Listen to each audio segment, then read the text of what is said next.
ঠিকানা পাবে কিনা পাখি তা নিজেই জানে না। নায়ক জাফর ইকবাল বাংলা চলচ্চিত্রের নায়কদের মাঝে অন্যতম স্টাইলিশ একজন নায়ক। অনেকেই তাকে দুঃখবিলাসী নায়কও বলে থাকেন, কিন্তু সত্যিকার অর্থে তিনি একজন রোমান্টিক নায়ক। তিনি যে শুধু একজন ভালো অভিনেতা ছিলেন তাই নয়, ছিলেন একজন ভালো গায়ক এবং খেলোয়াড়। সর্বোপরি তিনি আমাদের মহান মুক্তিযুদ্ধের একজন বীর সেনানী। স্টাইল আইকন এই নায়ককে নিয়েই আমাদের আজকের ভিডিও।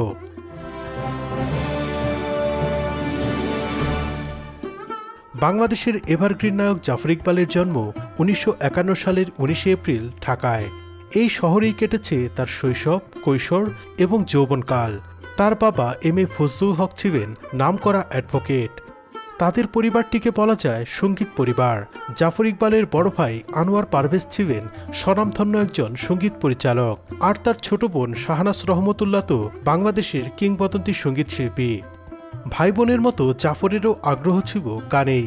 চলচ্চিত্রে আসার আগে গিটার বাদক হিসেবেও যথেষ্ট পরিচিতি অর্জন করেছিলেন তিনি। 16 বছর বয়সে 1966 সালে কয়েকজন বন্ধুকে নিয়ে গড়ে তোলেন রোলিং স্টোন নামে একটি ব্যান্ড। কিন্তু তিনি আকস্মিকভাবে চলে আসেন অভিনয়ের জগতে। বশির হোসেন পরিচালিত আপন পর চলচ্চিত্রের মাধ্যমে 1968 সালে তিনি অভিনয় ক্যারিয়ার শুরু করেন। ছবিটি মুক্তি পায় 1970 সালে। 1970 সালেই মুক্তি পায় তার আরও দুইটি ছবি, একই অঙ্গে এত রূপ এবং সাধারণ মেয়ে।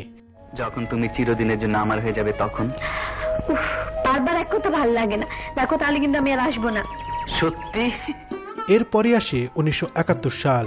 বাংলায় বেঁচে ওঠে যুদ্ধের ডামাডোল। জাফর ইকবাল ভারতের দেরাদুন ট্রেনিং সেন্টার থেকে মুক্তিযুদ্ধের প্রশিক্ষণ নিয়ে মেজর খালেদ মোশাররফের নেতৃত্বাধীন 2 নম্বর সেক্টরের যোদ্ধা হিসেবে মুক্তিযুদ্ধে অংশগ্রহণ করেন। দেশ স্বাধীন হবার পর যুদ্ধে অংশগ্রহণ করা ভালো প্রশিক্ষণ পাওয়া কিছু মুক্তিযোদ্ধাকে আর্মিতে নিয়োগ দেওয়া হয়। জাফর ইকবাল ছিলেন তাদের একজন। যদিও পরে সেনাবাহিনীর চাকরি ছেড়ে তিনি আবারও ফিরে আসেন অভিনয়ে। 1974 সাল থেকে তার নিয়মিত চলচ্চিত্র মুক্তি পেতে থাকে। তবে তিনি অভিনয়ে ভালো করলেও চলচ্চিত্রে ভালো কোনো অবস্থান তৈরি করতে পারছিলেন না। বিশেষ করে ক্যারিয়ারের শুরুর দিকেই কিছু স্ক্যান্ডাল তার ক্যারিয়ারকে ক্ষতিগ্রস্ত করে। নায়িকা ববিতা আর তাকে নিয়ে তৎকালীন সময়ের বিনোদন পত্রিকাগুলো পাতার পর পাতা খবর ছেপেছে। এটা একদিক দিয়ে তার পরিচিতি এনে দিলেও ক্যারিয়ারকে ক্ষতিগ্রস্ত করেছে। দেখা গেছে তার চেয়ে কম যোগ্যতা সম্পন্ন নায়ক তারপরে চলচ্চিত্রে এসেও রাতারাতি তারকা বনে গেছেন, কিন্তু জাফর ইকবালের অবস্থান শক্ত হয়নি।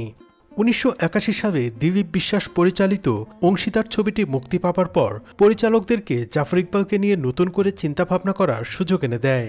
এই ছবির পর তার কাছে প্রচুর নতুন ছবির অফার আসতে থাকে, কিন্তু তিনি নিজেও ব্যক্তিগত জীবনে বেশ খামখেয়ালি ছিলেন। ফলে এই সুযোগটিও তিনি সেভাবে কাছে লাগাতে পারেনি। কিছু ছবি বাদে অধিকাংশই তিনি ফিরিয়ে দেন। এছাড়া ক্যারিয়ারের নানা সময়ে তিনি মুভি পলিটিক্সেরও শিকার হন। যেমন আজকের হাঙ্গামা চলচ্চিত্রে তাকে কাস্ট করা হলেও ছবির শুটিংয়ের সময় জাফর ইকবাল গিয়ে দেখেন তাকে বাদ দিয়ে অন্য নায়ক নেওয়া হয়েছে, অথচ তাকে জানানোও হয়নি। এমন ঘটনা জাফর ইকবালের সাথে বেশ কয়েকবারই হয়েছে। তারপরেও জাফর ইকবাল অনেক ভালো ভালো ছবি উপহার দিয়েছেন আমাদেরকে।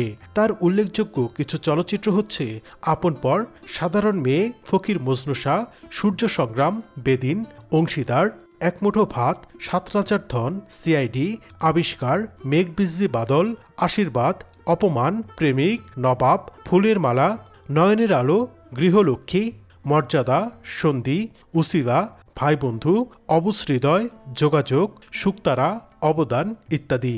আমার সারা দেহ খেয়ে গো মাটি। অভিনয়ের পাশাপাশি গানেও পটু ছিলেন তিনি। তিনি প্রথম প্লেব্যাক করেন নায়করাজ রাজ্জাক অভিনীত বদনাম ছবিতে। বড় ভাই আনোয়ার পারভেজের সুরে হয় যদি বদনাম হোক আরো শিরোনামের একটি গানে কণ্ঠ দেন তিনি। প্রথম প্লেব্যাকে দারুণ প্রশংসা কুড়ান।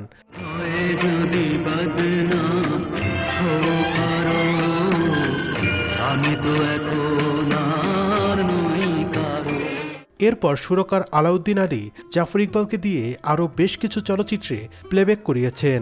বাংলাদেশ টেলিভিশনেও অনেক গান করেছেন জাফর ইকবাল। তার গাওয়া সুখে থেকো ও আমার নন্দিনী গানটি তুমুল জনপ্রিয়তা পায়। 80 দশকের মাঝামাঝি দিকে কেন তুমি কাঁদাবে শিরোনামে একটি গানের অ্যালবামও প্রকাশ হয়েছিল তার।